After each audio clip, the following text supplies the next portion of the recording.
भक्तजनों, माताओं, बहनों, सादर जय श्री कृष्ण। हमारे YouTube चैनल में आप सभी का बहुत बहुत स्वागत है। सबसे पहले आपको और आपके पूरे परिवार को शरद पूर्णिमा, रास पूर्णिमा की बहुत बहुत शुभकामनाएं और बधाइयां। भगवान श्री लक्ष्मी नारायण जी का भरपूर आशीर्वाद आप सभी के जीवन पर सदैव बना रहे।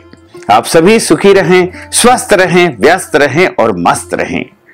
आज हम आपको बताने जा रहे हैं कि इस बार शरद पूर्णिमा का जो महापर्व है वो 28 अक्टूबर 2023 शनिवार के दिन ही मनाया जाएगा।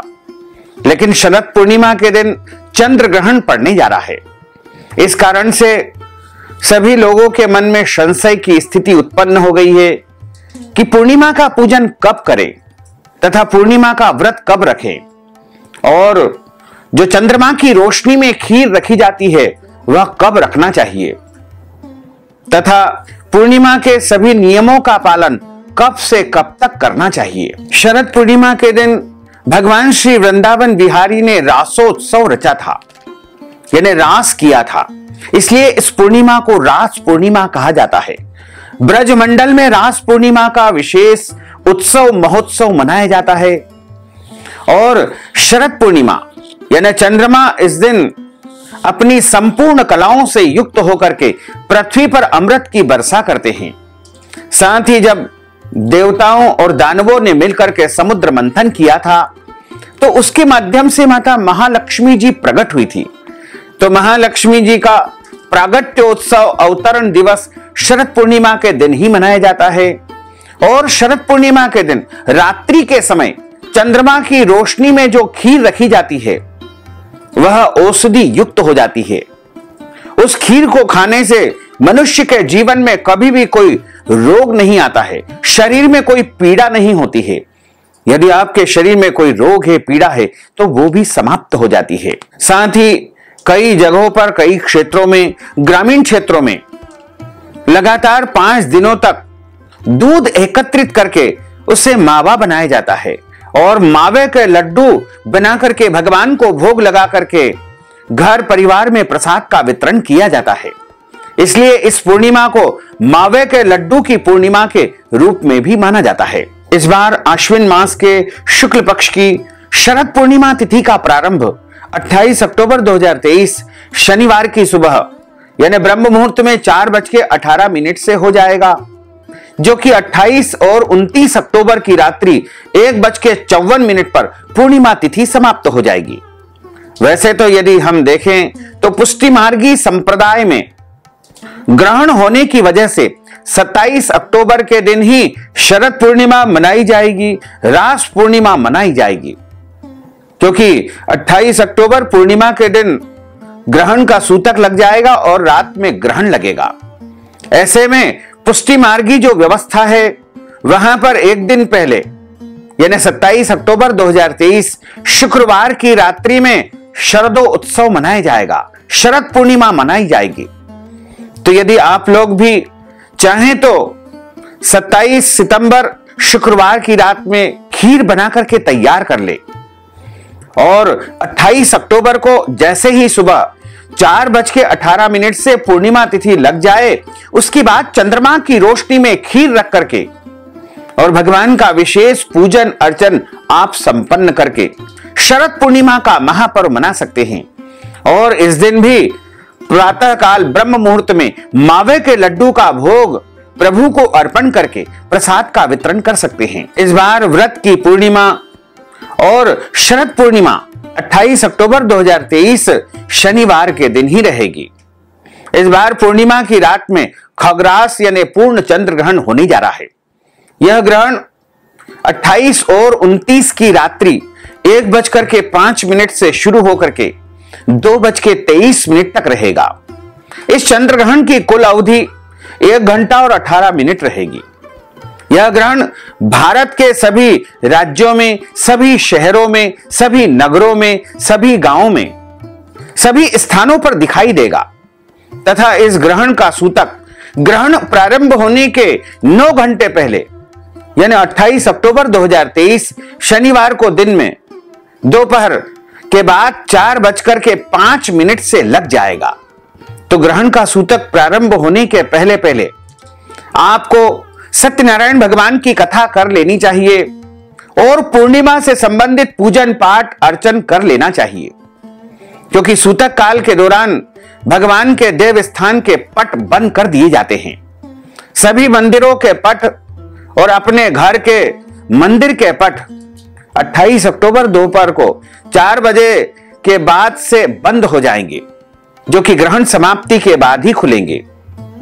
इस बार व्रत की पूर्णिमा, सत्यव्रत पूर्णिमा, रास पूर्णिमा, मावे के लड्डू की पूर्णिमा 28 अक्टूबर 2023 शनिवार के दिन ही रहेगी।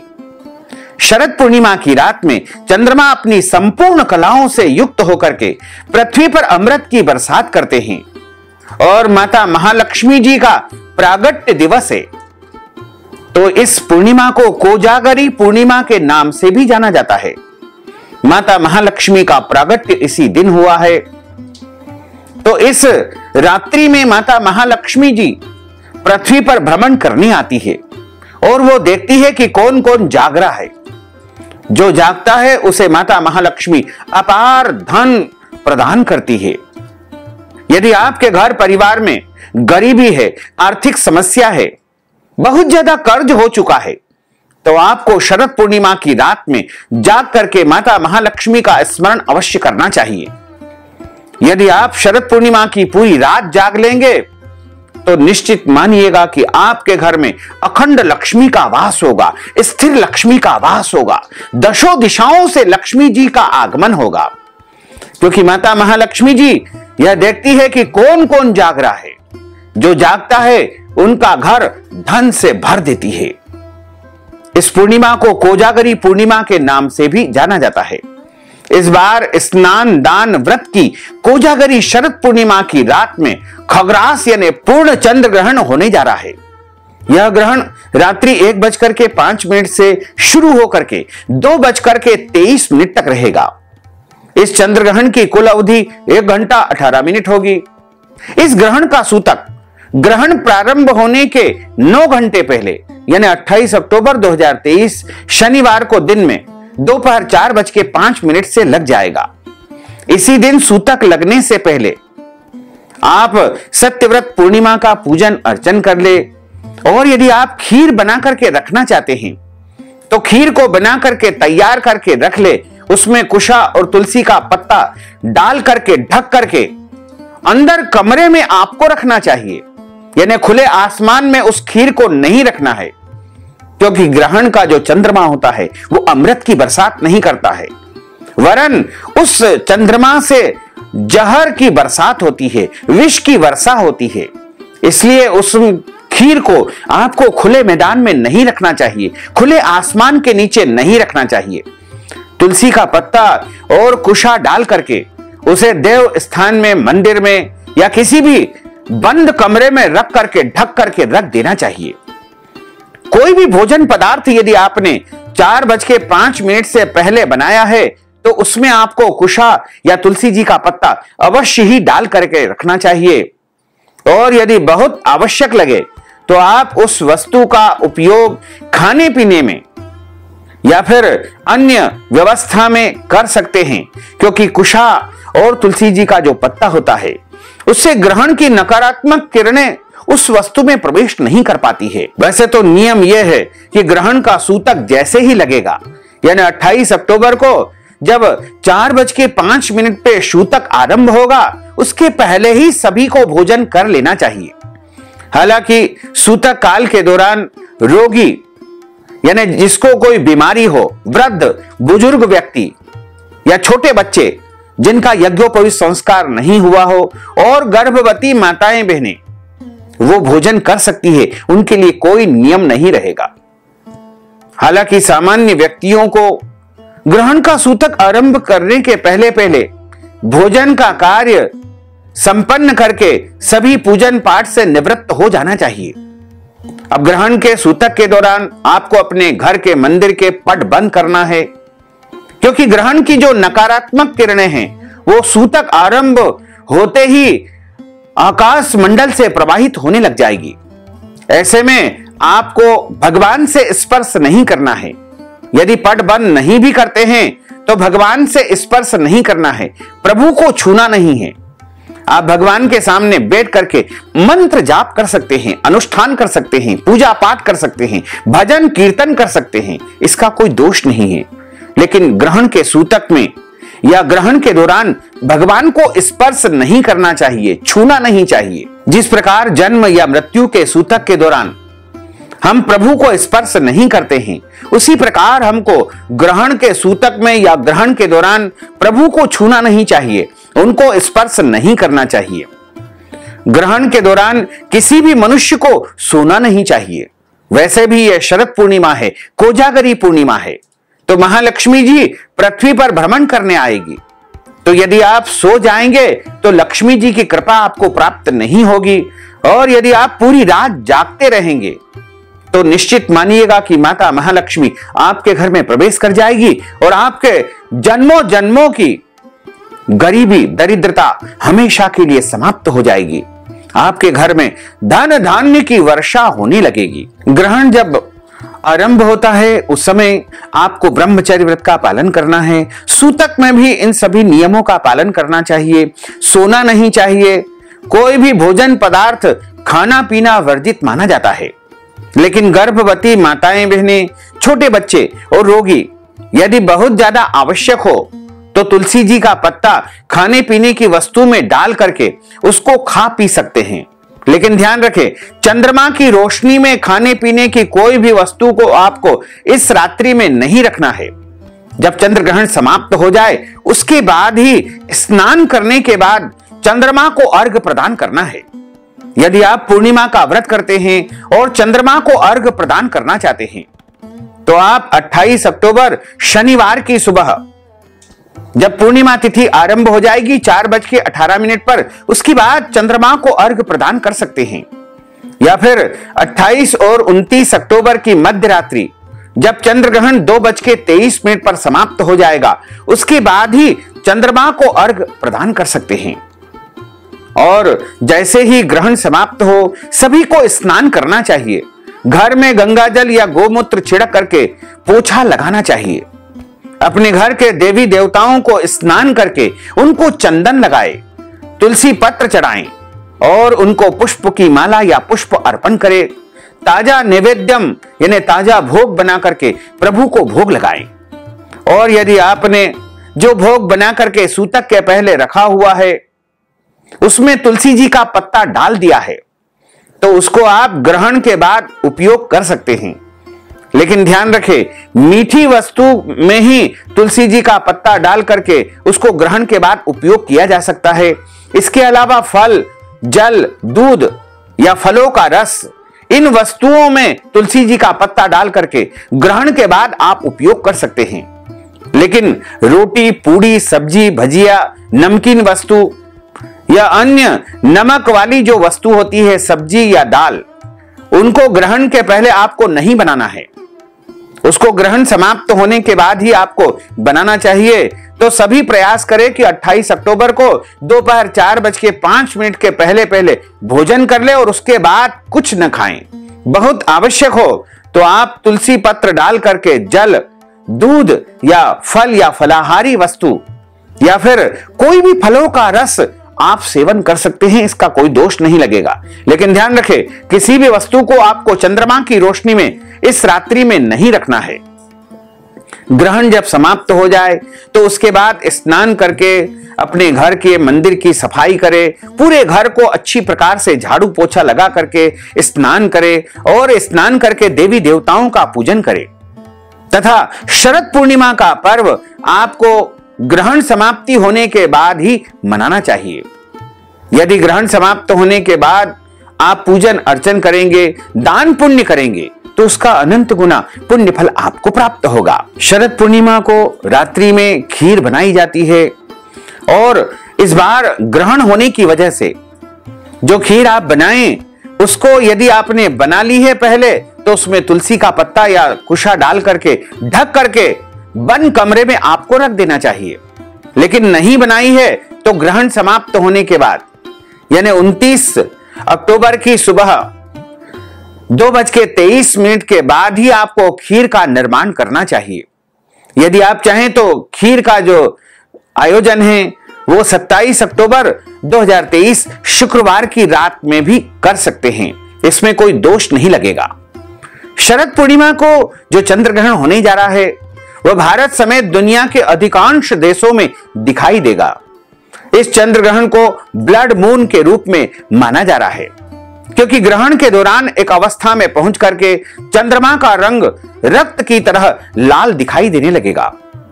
यह ज्योतिषी घटना है और खगोल शास्त्र की यदि हम माने तो उसमें चंद्रमा धरती के अत्यंत करीब दिखाई देता है। खगरास चंद्र ग्रहण यानी पूर्ण चंद्र ग्रहण अश्विनी नक्षत्र तथा मेष राशि में होने जा रहा है।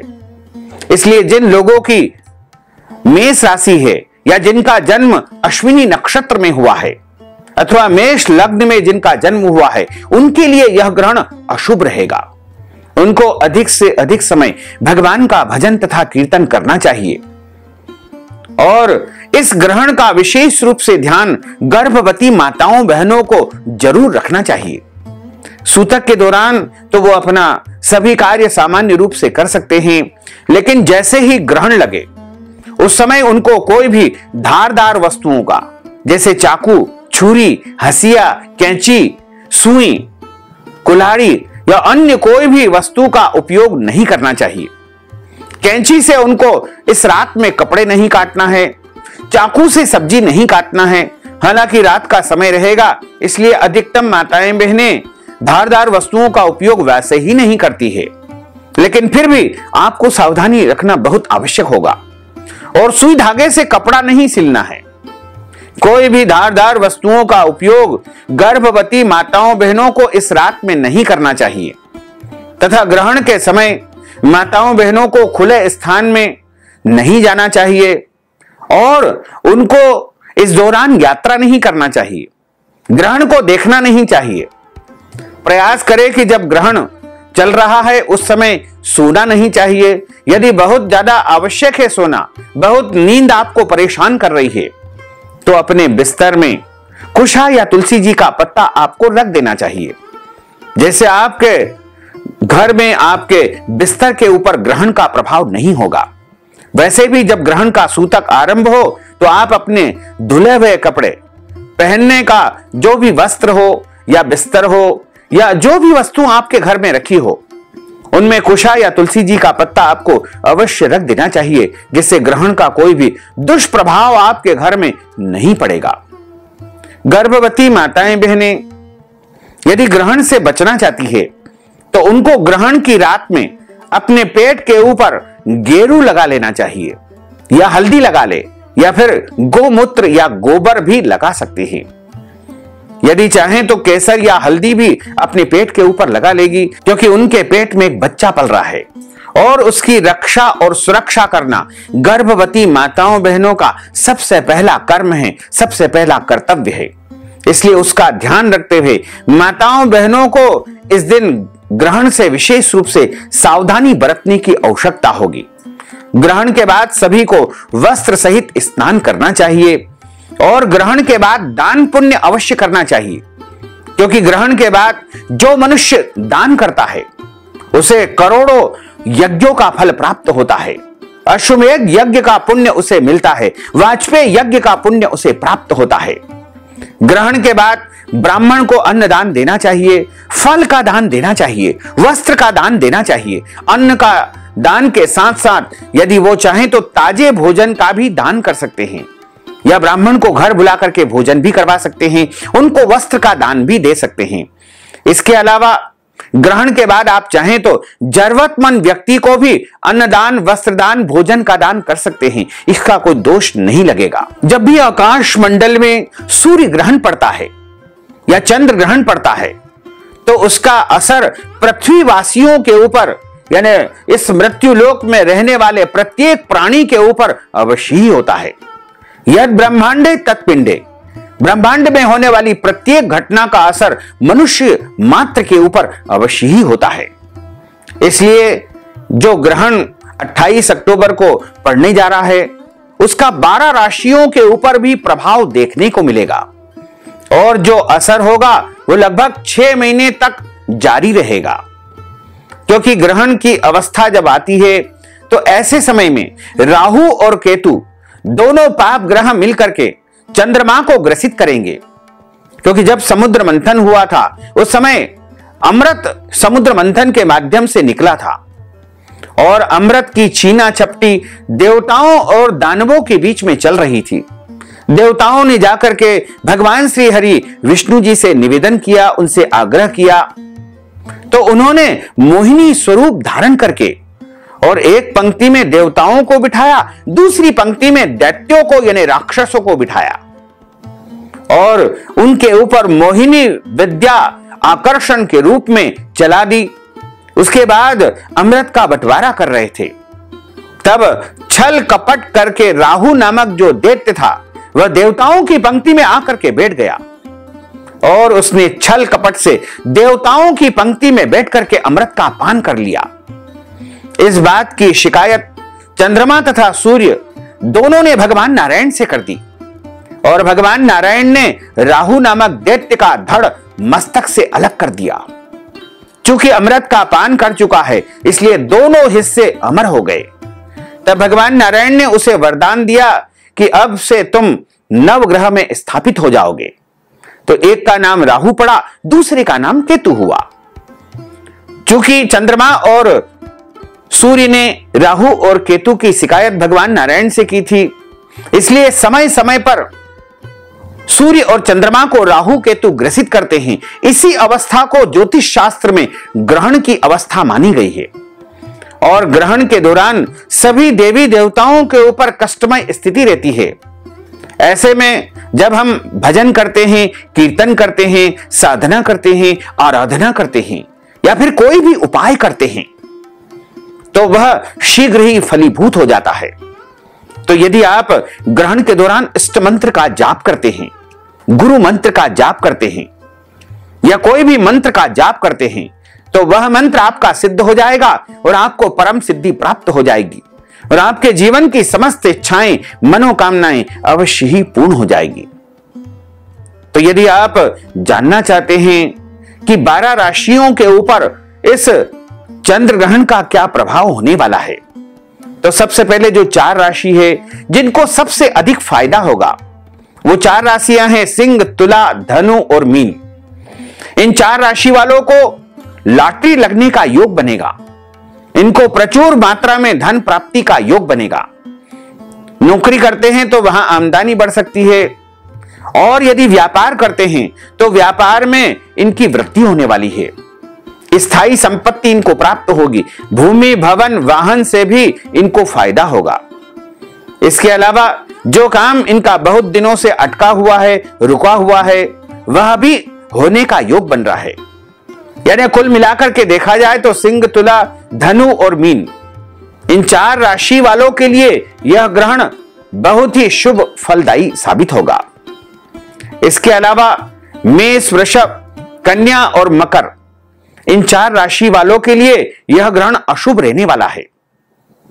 इनको इस ग्रहण से नुकसान हो सकता है, हानि हो सकती है। इस ग्रहण से उनको सावधानी बरतने की परम आवश्यकता रहेगी। यह चंद्र ग्रहण मिथुन, कर्क, वृश्चिक व कुंभ राशि वालों के लिए भी श्रेष्ठ साबित होगा। इनके लिए उत्तम फलों की प्राप्ति होगी।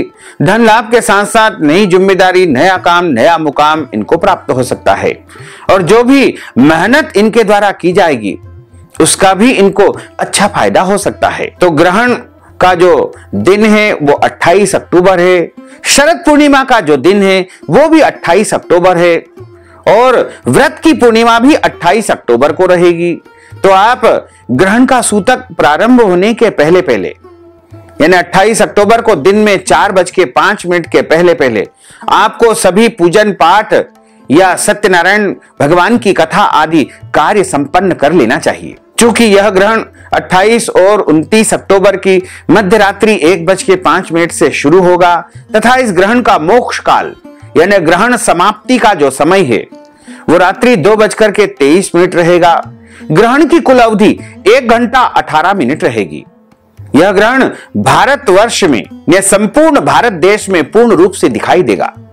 इसके अलावा England, Denmark, Sri Lanka, Syria, Nepal, Poland, Philippines, Australia, Europe, Africa, उत्तर एवं दक्षिणी अमेरिका में पूर्ण रूपेण दिखाई देगा। जब चंद्र ग्रहण लगता है तो चंद्र ग्रहण का जो सूतक है यानी अशुभ समय, अशुद्ध समय, वो 28 अक्टूबर 2023 शनिवार को ग्रहण प्रारंभ होने के 9 घंटे पहले यानी 3 प्रहर पहले ही लग जाएगा। तो 28 अक्टूबर को 4:05 से सूतक प्रारंभ हो जाएगा। सूतक लगने के बाद कुछ भी खाना पीना वर्जित माना जाता है। रोगी, वृद्ध, बच्चे और गर्भवती स्त्रियां सूतक के दौरान खाना पीना कर सकते हैं। सूतक प्रारंभ होने से पहले पके हुए भोजन, पीने के पानी, दूध, दही आदि में तुलसी पत्र आपको डाल करके रख देना चाहिए। इससे सूतक का प्रभाव नहीं होगा, लेकिन ध्यान रखें इनको बंद कमरे में ही आपको रखना चाहिए।